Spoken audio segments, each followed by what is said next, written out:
So this is our after plowing aftermath.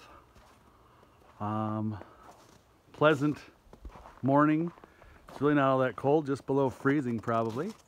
And got a little snow on the roof, more in some places than others. Got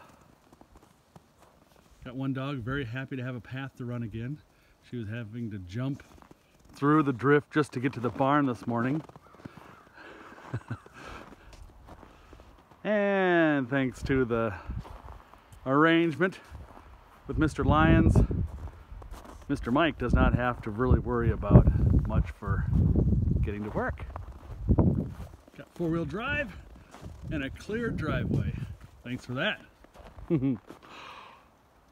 Have a wonderful, wonderful day and a wonderful winter.